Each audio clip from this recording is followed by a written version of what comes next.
Thinking of my dad and my family and where I came from, I walked to the highway interchange to look at the metal sculptures.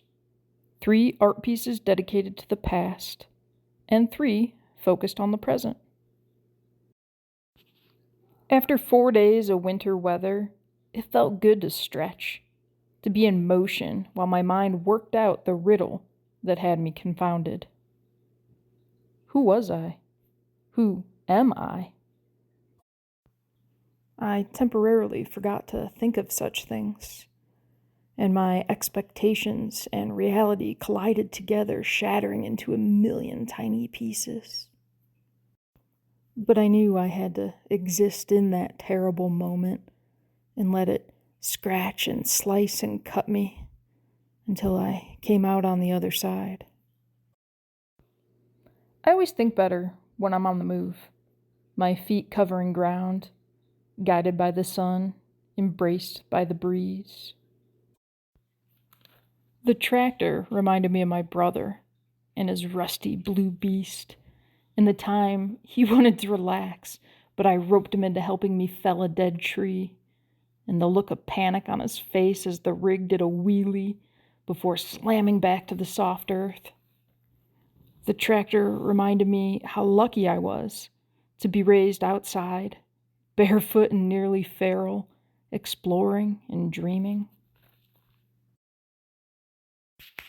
I thrive in nature. I find peace in the quiet moments of awe. A double rainbow in front of the house. Kona's gentle purr as I run my fingers through her silky fur. A flash of cardinal red in a thicket. The smell of the rain in the fields. But sometimes, even the most staggering vistas, the most epic landscapes, can't fill the void within. Sometimes it takes more than a field of wildflowers, with hints of amber sparkling at sunrise, a flush of fuchsia behind the downy fur of a rabbit, an amethyst swirl offset by a kaleidoscope of greens. Sometimes it takes more than the tread of my maxis carving a line in the dirt, copper flecks spraying behind me, bronze cheeks grinning ear to ear. I wasn't looking for answers as I followed my feet.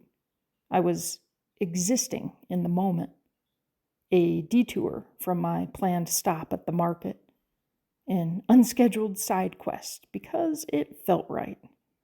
I've learned over the years to trust the invisible pull, and today's journey was a treasure trove for my senses and my soul.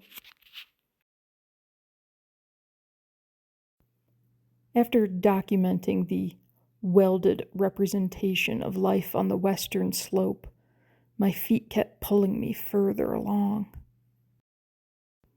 I couldn't stop thinking about how my past was tangled with my present, and I couldn't even see my future.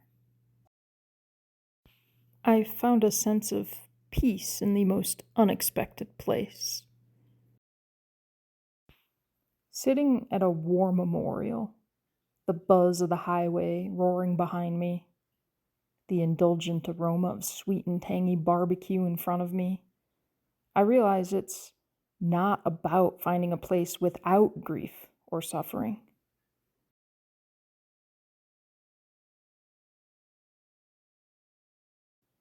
I look at the delicate tiny birds thriving in the dense thorny bush, and I realize it's about building my nest wherever I am, despite the barbs of life that bristle and tear.